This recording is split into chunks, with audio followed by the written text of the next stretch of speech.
La mort expiatoire de Jésus-Christ. C'est le thème de la conférence biblique de ce samedi 9 avril 2022 sur la paroisse ébénézienne de Ménoté. Comme à l'accoutumée, le communicateur présente le thème à toute l'assemblée. La mort expiatoire de notre Seigneur et Sauveur Jésus-Christ. Le thème est arrivé à l'approche de notre fête pascale.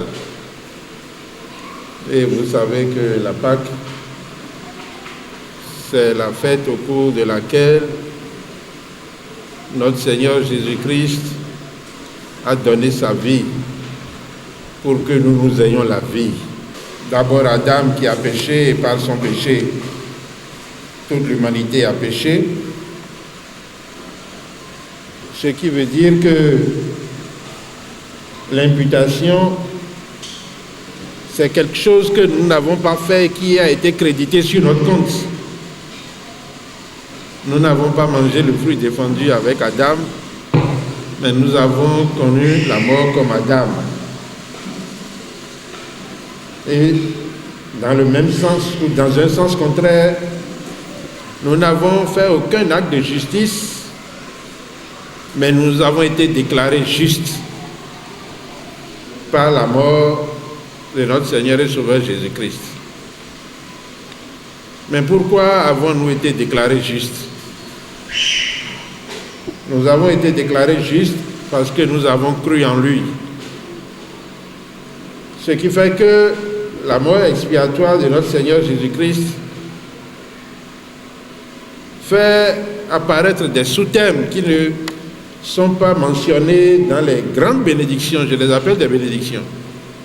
L'imputation, la justification, la sanctification, qui sont de grandes bénédictions pour tout chrétien, toute personne qui se dit être du Christ.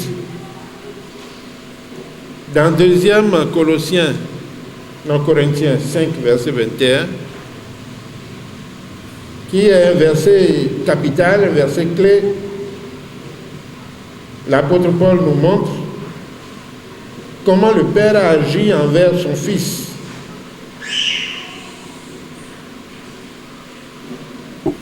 Comment mon péché, notre péché, est mis sur le compte de son Fils.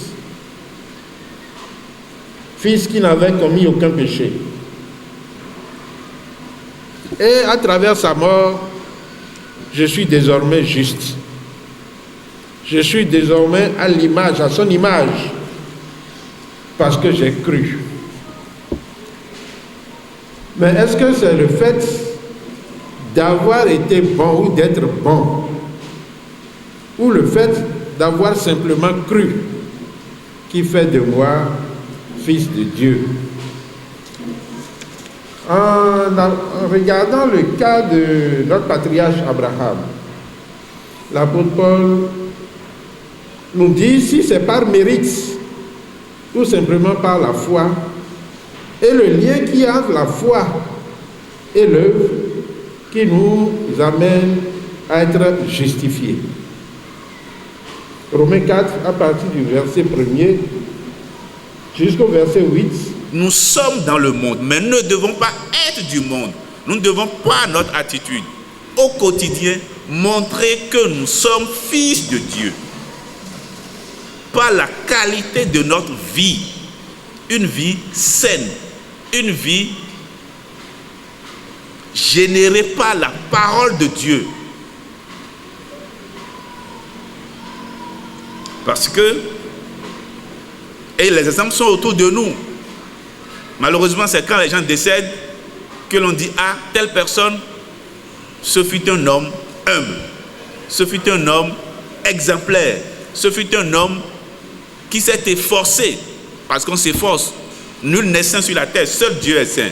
Mais c'est un homme qui s'est efforcé d'être correct.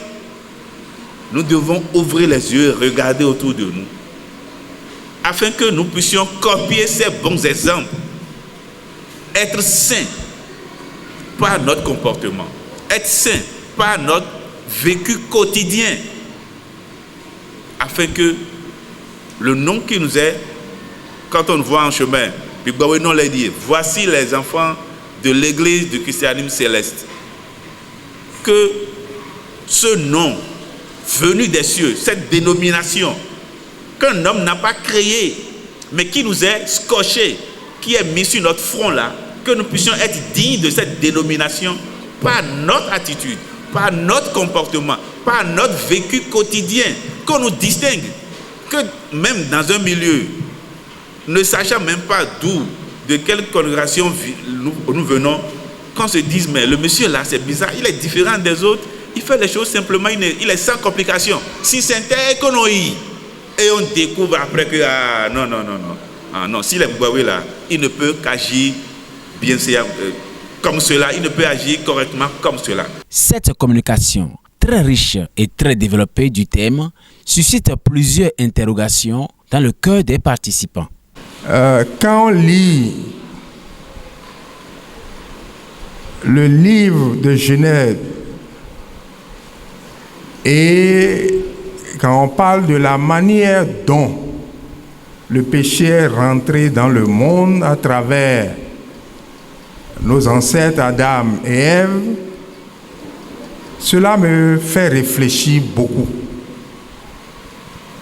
Et je voudrais partager ou transférer au niveau des communicateurs et au niveau du pasteur cette inquiétude. Dieu a créé Adam et Ève, comme nous l'avons vu dans le livre de Genèse.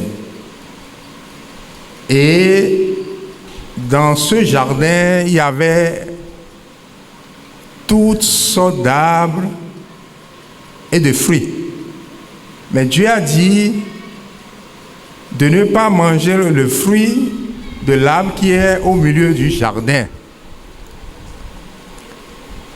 Et comme nous l'avons bien lu, bien compris depuis des lustres, le serpent est passé par Ève pour l'inciter à manger de ce fruit. Et tout à l'heure, les communicateurs l'ont répété, à travers ce seul fait, le péché est rentré dans le monde. Quand Ève a mangé du fruit, elle a constaté que le fruit était délicieux et a séduit son mari, Adam, qu'il a également mangé. Et la Bible nous enseigne que de cette manière, ils ont découvert qu'ils étaient nus, première chose, et ensuite, ils se sont cachés, et c'est de cette manière que le péché originel est né. Je vois aujourd'hui tout ce que l'homme fait comme péché. Et quand je compare le simple fait d'avoir désobéi et à manger un fruit, de cette manière, le péché est rentré dans le monde et de génération en génération. Et c'est ce que nous appelons souvent le péché originel. Il a fallu l'arrivée de Jésus-Christ pour que ce péché nous soit ôté. L'interrogation, la question que je me pose tout le temps, à voir comment nous les hommes, que ce soit dans l'église, que ce soit dans le monde, la manière dont nous péchons régulièrement. Et des fois, on a un malin plaisir à dire que c'est un petit péché, un péché mignon. On ment, on commet l'adultère, bien que dans l'église, c'est autorisé d'avoir une, deux, plusieurs fois une femme. Malgré cette autorisation, les hommes continuent à mener une vie de désordre. Et on dit que nous sommes sous la grâce, que Jésus-Christ est venu et a enlevé tous les péchés. Moi, je n'ai pas cette même compréhension des choses. C'est vrai, Jésus-Christ est venu à ôter le péché originel, mais c'est comme si le compteur est mis à zéro pour tout le monde. Et dès que le compteur est mis à zéro, si nous commençons à pécher, à faire ce qui est grave plus que manger une pomme, je parie que là où nous sommes, si on met une pomme quelque part là, et on dit de ne pas manger, tous ceux qui sont ici, si ils ont faim pendant une journée, ils ont fait 42 jours, ils vont manger. Vrai ou faux? Mais nous faisons des choses abominables. Et c'est là mon inquiétude, c'est là ma réflexion. Je me demande si réellement, tel que Dieu est, Dieu qui hait le péché, mais qui dit également qu'il aime que nous cessions de pécher. Si nous ne prenons pas conscience de ces choses-là, nous allons croire que nous avons été espiés, mais notre compteur continuera à tourner et à amasser beaucoup de péchés, et au dernier jour, nous ne serons pas reconnus par notre Créateur. Donc je voudrais écouter les conférenciers, écouter le pasteur par rapport à cette réflexion, pour que, une fois pour de bon, nous chrétiens célestes qui avons cette chance d'être beaucoup plus proches de Christ, de comprendre mieux les réalités célestes, que nous puissions savoir comment nous conduire. Par rapport à la justification, et quand Papa Abou a pris dans son développement a rattaché la justification par le fait que Jésus-Christ, notre Sauveur, qui est saint, a payé pour nos péchés. L'imputation, pardon. Jésus-Christ, notre Sauveur, qui est saint, a payé pour nos péchés alors qu'il n'a pas péché. Mais dans l'intervention de Papa Zissou a plutôt rapproché cette imputation au fait qu'un seul homme a péché et tout le monde est coupable. Bon, je ne sais pas si c'est moi qui ai mal compris, et j'aimerais bien qu'on essaie de revenir sur cette partie de l'exposé. Ma seconde préoccupation, c'est par rapport à la justification. Papa Zissou a dit la justification, on est uniquement justifié par la foi. Et Papa Abou, lui, l'a dit que la justification, c'est la grâce que nous avons eue par la mort de Jésus-Christ à la croix. Donc là, j'aimerais comprendre. Quand on parle de la foi, parlant de la foi, tout le monde peut répondre oui, j'ai la foi. Mais seul Dieu sait celui qui a réellement la foi parmi nous. Maintenant, on dit, la première marche chrétienne, c'est de confesser que Jésus-Christ est Seigneur. Mais quand je prends un exemple, quand on intègre l'église, on dit, je rejette le diable, ses suppôts, on fait tout, on réprime le Satan. Normalement, en faisant cette première marche, on peut dire déjà que nous confessons le Seigneur Jésus-Christ et que nous avons plus ou moins la foi. Ma réelle question maintenant, c'est de savoir, comme la foi n'est pas aussi aisée, est-ce que tout ça là qu'on a eu à faire, ce que le devancier Abou a dit, il a fait part de Colossiens 2, verset 14. Est-ce que le fait que nous ne sommes pas encore à cette étape de la foi, prouve que ces ordonnances-là sont toujours contre nous? C'est ce que j'aimerais comprendre. Personnellement, ma préoccupation, j'ai entendu dans l'intervention des devanciers que le passage biblique qui précise que nous sommes dans le monde, mais nous ne sommes pas du monde. Il a donné quelques exemples et je voudrais savoir si c'est seulement par le comportement, l'attitude, les manières d'agir qu'il faut se faire distinguer du monde, ou bien il y a aussi la présentation physique. Je veux parler précisément de notre Église du christianisme céleste. Parce que aujourd'hui,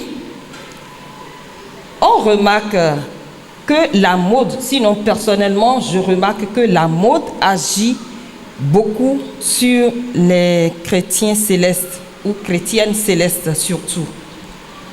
Je voudrais parler de notre manière de nous tresser. On ne distingue plus la chrétienne céleste que nous sommes, surtout nous, femmes, filles. On ne nous distingue pas par la mode. On voit aujourd'hui plein de mèches, plein de faux ongles ou faux cils, des trucs comme ça, les tenues noires, c'est la mode aujourd'hui. Les tenues d'hommes que nous portons, tout ça, c'est la mode. Donc, ma question est de savoir si c'est seulement par le comportement, l'attitude que le devancier a précisé qu'il faut nous distinguer. Je vous remercie. Évidemment, entendre tout ce qui a été dit, j'ai des questions à poser, justement par rapport aux préoccupations que nous donnait notre devancier ici. Nous savons que Adam et Ève sont nés de façon, on va dire, justifiée par une certaine sainteté, mais aussi adultes. Donc, ils ne sont pas passés par ces passages qui nous permettent de naître jeunes, de grandir tout petit et puis devenir adultes. Mais par la consommation de ce fruit, va infecter, n'est-ce pas, leur sang, où nous voyons l'implication de la mort. Mais qu'advient aujourd'hui, où nous voyons des uns et des autres aller en entrave, n'est-ce pas, de lois justes, coutumes de l'Église, de lois de Dieu établies. Comment pourrons-nous justifier justement que ceux-là qui posent ces actes, comme disait notre dévancière tout à l'heure, est-ce que cela impute encore à ce sang-là qui a été justifié par Jésus, ou bien il y a encore une autre réclamation qui devra se justifier? C'est-à-dire que Adam et Ève ont consommé le fruit, ça a infecté, n'est-ce pas, leur sang. Il a fallu un sang précieux, le sang de Jésus. Mais qu'adviendra ceux qui pêchent aujourd'hui? Ça se justifiera comment? Est-ce par ce dont on a énuméré au départ, où Jésus, par son sang, a, n'est-ce pas, sanctifié l'humanité? Voilà où vient ma préoccupation. Merci. À travers la conférence, j'ai donc compris que la mort expiatoire de notre Seigneur a ôté le péché originel. Alors, la question que je m'avais posée au départ était de savoir, mais comment expier nos péchés d'aujourd'hui? Certes, j'ai entendu certaines explications en parlant de la sanctification, de la purification, c'est vrai. Mais il y a quelques jours, je discutais avec une chrétienne évangéliste qui me posait la question de savoir pourquoi au début de nos cultes, nous faisons toujours une prière de rémission de péché. Alors que tout est déjà accompli, pourquoi nous parlons toujours de péché, de péché? Alors je m'avais posé la question de savoir, est-ce que les prières de rémission de péché que nous faisons au début de chaque culte servent à expier effectivement nos péchés? La deuxième question est de savoir quel rôle joue le baptême dans l'expiation de nos péchés. Est-ce que le baptême efface effectivement les péchés? Est-ce que quand quelqu'un est malade et que nous amenons effectivement sur une paroisse et à un certain moment donné on dit il faut le baptiser, est-ce que ce seul baptême sert à expier ses péchés ou les péchés sont toujours là? Je vous remercie. On constate aujourd'hui que nous, chrétiens, nous nous cachons sous cette expiation-là pour pécher de nos jours. Comment nous justifions nos péchés d'aujourd'hui? Comment nos péchés sont justifiés aujourd'hui puisque nous péchons énormément, nous péchons tous les jours et on constate qu'on se dit, voilà, comme le devancier, le premier intervenant avait parlé, il a dit qu'on dit souvent c'est un petit péché, un péché mignon, et on s'entête à le faire, on se dit que Dieu a déjà tout fait et tout est accompli comme on l'a dit tout à l'heure. Comment nous justifions les péchés d'aujourd'hui? C'est ma préoccupation. Merci. Le pasteur Achille Kopaki allume la lanterne sur la préoccupation de chaque intervenant. En théologie, il faut toujours appeler les choses par leur nom. Il faut toujours appeler les choses par leur nom. L'expiation a eu lieu une seule fois. Maintenant, quand nous disons, est-ce que si nous récitons le psaume 51, nos péchés sont expiés, est-ce que nos péchés sont pardonnés? Ce n'est pas la même chose. Ce n'est pas la même chose. Expier, pardonner, ce n'est pas la même chose. Expier, l'expiation, c'est ce que Jésus est venu faire. Il est venu réparer. Parce que toute faute mérite réparation. Il est venu réparer. Et dans l'Ancien Testament, les rites qui étaient prescrits pour, je ne vais pas dire pour se faire pardonner les péchés, pour réparer les péchés, si on les rapproche un peu de ce qui s'est passé dans le jardin d'Éden, quand Adam et Ève ont péché, on nous a dit que Dieu a couvert leur nudité. Et pour le faire, il a fait quoi? Il a fait le premier sacrifice sanglant. Le sang de l'animal qui a été sacrifié, le sang pour couvrir le péché, pas pour effacer le péché. Et la peau pour couvrir la nudité. Mais dans le Nouveau Testament, quand vous lisez Jean 1, verset 29, voici l'agneau de Dieu qui ôte le péché du monde. Quand Jésus est venu pour l'expiation, c'est pour ôter nos péchés. Bon, j'ai entendu dire c'est le péché originel qui est ôté et tout ça là. Mais quand nous allons en profondeur dans l'écriture, dans la Bible là, le péché c'est quoi? Quand à un moment donné on s'est écarté d'une prescription de Dieu, des commandements de Dieu, on a péché. Et quand on a péché, ça mérite réparation. D'accord? Christ est venu pour ôter les péchés. Si nous reportons à 1 Jean 3, je crois, verset 5, il est venu pour effacer, pour ôter les péchés. Mais dans l'Ancien Testament, le sacrifice sanglant n'a pas ôté les péchés. Le sang a couvert les péchés. Il faut faire cette différence-là pour dire que, comme je l'ai noté ici, l'expiation a le sens de couvrir. C'est une couverture. Les offrandes lévitiques couvraient les péchés d'Israël.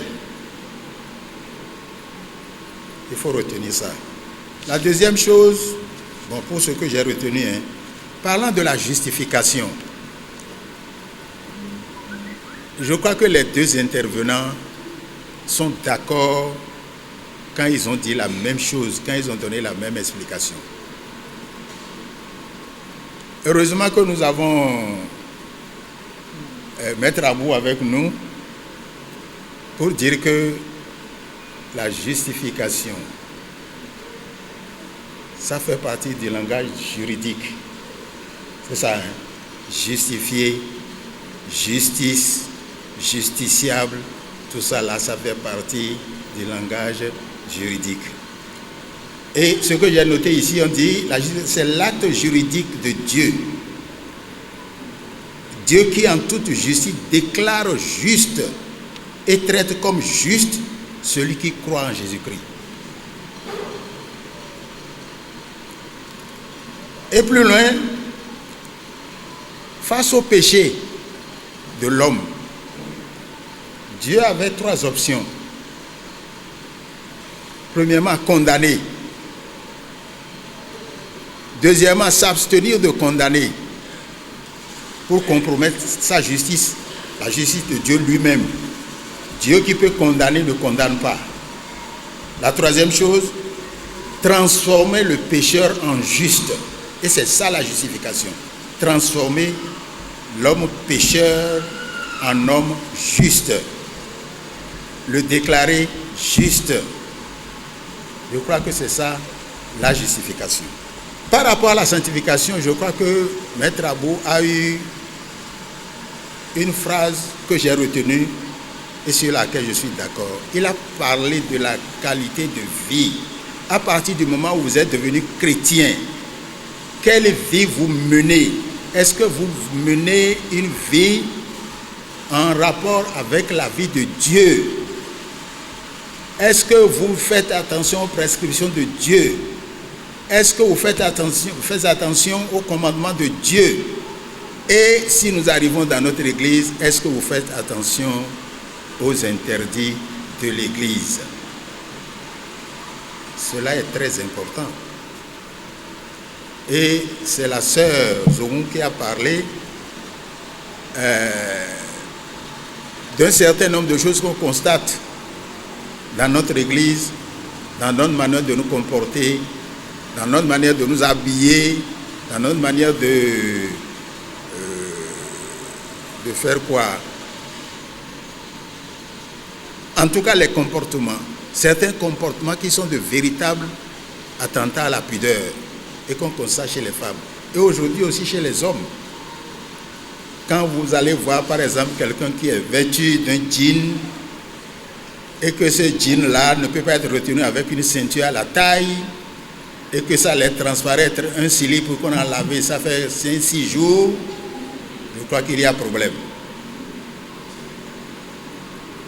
Il y a forcément problème. Et nos femmes, la beauté, une femme qui est belle, est-ce qu'on a besoin de phare, de points, de position, de clignotants? Est-ce qu'on a besoin de tout ça? On n'a pas besoin de tout ça. Une femme est belle, elle est belle. Et la beauté dont nous parlons, c'est la beauté du cœur. Bon, on ne peut pas dire à la femme de ne pas se faire belle. Oui, mais n'exagérons pas. Évitons l'excentricité, même dans les tenues là. Évitons ça. Parce que c'est vous qui donnez des émotions aux hommes. Quand vous habillez d'une certaine manière et que les hommes ne sont pas atteints de cécité et que les yeux voient, on est ému. Comme l'autre chant qui dit, je suis dans la joie, une joie immense, je suis dans l'émotion. L'émotion vient quand on fait ces choses-là.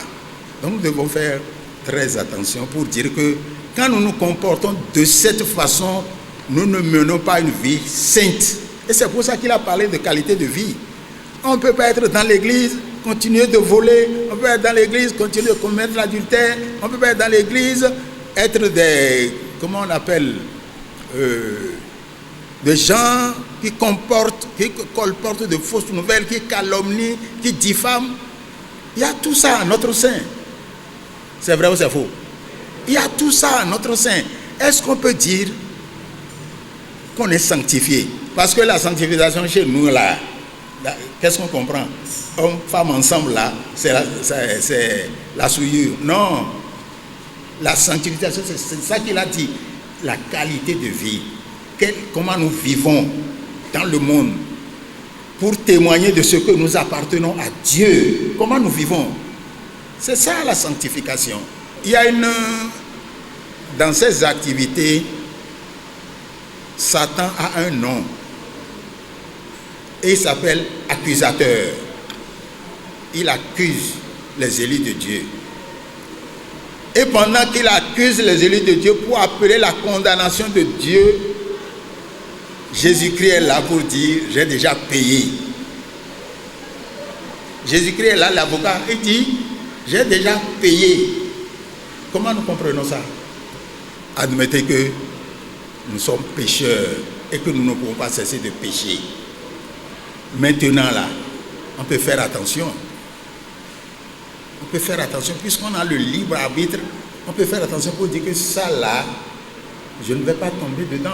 Il y en a qui font l'effort. Dans l'église, on voit des gens qui sont des exemples qu'on peut suivre.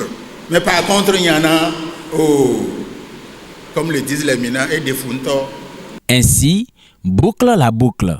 À la fin de cette conférence, nous avons tendu notre micro à quelques participants. Mito ayi home shigwa mi ma sigan di son si ayi home le mi ma sigan huwa di ayi home le na son le mito do na khledo mi Christian mi Jesus Christ se Jesus tinto mi me eto yi ko mi ko don mi zon le mito le do na gbonfo bona yin zon le ponde go de mere vo he na pondo mi go bona do ko do mi bi agun lo mi to nu ponte lo me hota eziro mo Jesus Christ ko nando chondo nyina ndo mito le donc to holole me nui mi temi do mo solena gbetonya gbasalo to agbasa yin lo me gbe Jesu wa bo basi oku basi yinando ya dan po eva po wa to jipa dem to me Jesu na susu yinando le bi kwada se bo gbon e wa to ndali mi mo basi ogbeyo to Kristi me ogbe mi yo mi ka mo to Kristi me amen no mo ene zombo gbeto na photo yinando me gba na to we de tram ton ta gba afo ton photo nu ko ne me ero da ye mo se do ko na se vile do ye iro lo ko egba po na o de kun to miji na ndo idagbe ogbe po dagbe po gbogbo ko kupo yin ko go mi mo te do gan donc mi to dagbe yin mo jan we gbogbo to yan gbasa bon wa yan do eye do mo mi ni do gan na bebe do mi do mo òwe Apocalypse ton ota ton afoton chant ton et do vive na do le fojo vive pede na we de ado vive na do le fojo et do pole jai won la poji afoton glopo ya we e do eje won na do de nando na do vive wutu pole jai won jira mi suna kula we semba sinu kumi alo me do mo mi me po ni do vive nu o ma se le popo le po na satani mlo imi do zian satani an vuto yinando me wo we lo monton li papa dolo wo lo monton ta chante afo ton titan e do we gbote martina meti do Christ Jesu ngba mele ati do Christ Jesu me Jesu po di hun le ganto me do si do Christ Jesu di hun le ganto lo me mo ko to le le gbote martina di gbegbo ton e me yan gbasa ton gba yan gbasa ton we e jela amo mi to vevera Jesu Christ lo mo alogo ton clé po gbegbo si alogo ni gwa ona mi mo do fonso yin lo me e ma menga matia mo gbo Jesus Christ dali mi mo hun le gan na ni donto po do fonso ko do wenu bi na mo fun gbe ma ko do yi donc do clé o me nu yin mo yi do mo me ko ni do gan to ko jo eton me mi ni o se o ko jo eton do basi osin to le David to we Somme 42 melo so 42 mo mi ni do vive nu de Je remercie l'Éternel Dieu de m'avoir permis de participer à cette conférence. Ça nous a permis de mieux comprendre encore tout ce que Jésus-Christ a fait pour nous sur la croix. Par son sang, il nous a lavés, il nous a sanctifiés, il a payé pour tous nos péchés. Et il a fait de nous des enfants de Dieu. Nous sommes donc justifiés et devant Dieu désormais nous sommes justes. Et c'est pourquoi nous devons nous comporter comme des enfants de Dieu dans notre marche chrétienne, dans notre marche quotidienne. Nous devons nous comporter comme des enfants de Dieu et ne pas ressembler aux enfants du monde. C'est pourquoi il est dit, vous êtes dans le monde mais vous n'êtes pas du monde. Donc aujourd'hui, le chrétien, et précisément le chrétien céleste, doit savoir qu'il est enfant de Dieu, il est une nouvelle créature, que Jésus a déjà tout fait pour lui et désormais il doit se comporter comme un enfant de Dieu et ne pas se laisser aller à des désordres, des dérapages qu'on observe aujourd'hui dans le monde.